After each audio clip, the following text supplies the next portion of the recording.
peer educators if you're bringing people into the prison as a volunteer, because there's a level of compassion, understanding, respect, and the ability to create relationships and trust that seems to occur greatly amongst peers. The women in the prison are always really pleased to see people that have been through the same experience come back in and share with them their life trajectory, how they've managed to stay out of prison, how they've managed to address their substance use disorders, or perhaps anger issues or trauma issues. And they appreciate people coming back and not forgetting about them. So on the other side of that, it's been inspirational to me to see the strength, resilience, and the creativity behind bars of women every time I go in there.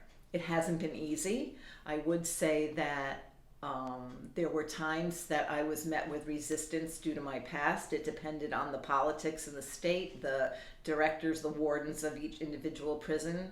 There were times that I was able to come in with no issue. People knew they check your past, obviously, they check your history. They go over rules, regulations, anytime you're an approved volunteer to come into the facility. And there were times I was able to enter and do what I did, and there were other times that the warden may change and absolutely not, this person can't come in. The last few years that I was able to go in pre-COVID, Amy Smoyer now leads an ongoing program, groups in the prison in Niantic for women that are HIV positive.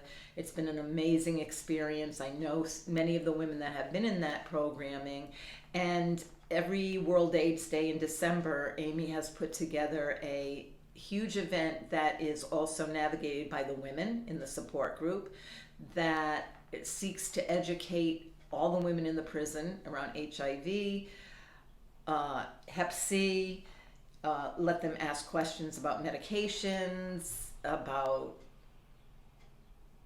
prevention, and really help them with any of the misinformation they may have had.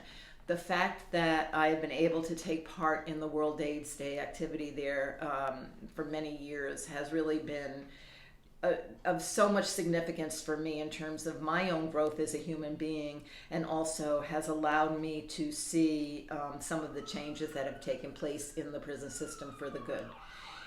It hasn't been easy. There were times that I know I was being watched in a way that perhaps other people in the room were not being watched. It's could be traumatic for some people to go in and have to go through the same areas where they once were housed, to watch some of the interaction between the correctional staff and the women.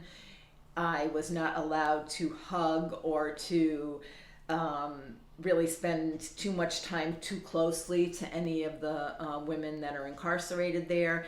And on one occasion, I saw a correctional officer that I knew that I had worked with, and just automatically she came up to me and gave me a hug. She was happy to see me and see what I was doing. And I was told after that visit I could not come back into the prison again. That did get resolved. It was a lot of work for it to be resolved. And it's just another reminder of the systems that we have to really work with and able to maybe do some good work. But I'm pretty resilient.